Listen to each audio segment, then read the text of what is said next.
আমি যেখানে দাঁড়িয়ে আছি এটি গঙ্গাচড়া উপজেলার প্রাণকেন্দ্র। গঙ্গাচড়ার একমাত্র চিকিৎসা সেবা প্রাণকেন্দ্র বলা হয় গঙ্গাচড়া স্বাস্থ্য কমপ্লেক্স।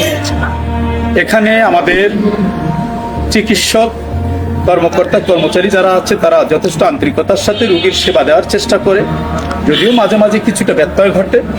এখানে মূল সমস্যা হলো গঙ্গাচড়া উপজেলা 9টি ইউনিয়নের 7টি ইউনিয়ন তিস্তা তীরবর্তী। এই অঞ্চলের অধিকাংশ মানুষ খেটে খাওয়া মানুষ, যারা চিকিৎসার সেবা নেয়ার জন্য দূরে যেতে পারে না, আর্থিক সংকট, পাশাপাশি তিস্তা নদী পার হয়ে আসতে হয়। ফলে তারা এই গঙ্গাচড়া উপজেলার প্রাণকেন্দ্রের এই স্বাস্থ্য কমপ্লেক্সে তারা চিকিৎসা সেবা নিতে চায়। সেই ক্ষেত্রে হাসপাতালের যে শয্যা সংখ্যা সেটি পর্যাপ্ত নয়। আমরা আশা করি এটি 50 থেকে 100 শয্যায় উন্নতি হবে। এ ব্যাপারে বর্তমান সরকারের দৃষ্টি আকর্ষণ করছি, তারা যেন এই গঙ্গাচড়ার চরাঞ্চলের মানুষের দিকে লক্ষ্য করে এই হাসপাতালকে 50 শয্যা থেকে 100 শয্যায় উন্নতি করে।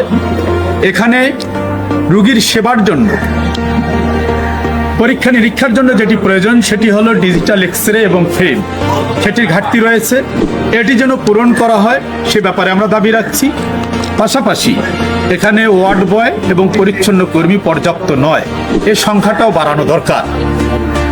এই সংখ্যাটা যদি বৃদ্ধি পায় তাহলে আমরা আশা করি পর্যাপ্ত ওয়ার্ড বয় এবং পরিচ্ছন্ন কর্মী থাকলে স্বাস্থ্য কেন্দ্রের পরিচ্ছন্নতা বৃদ্ধি পাবে, পরিবেশ ঠিক থাকবে এবং স্বাস্থ্য সেবা রোগীর কাছাকাছি পৌঁছে দেওয়া সম্ভব হবে।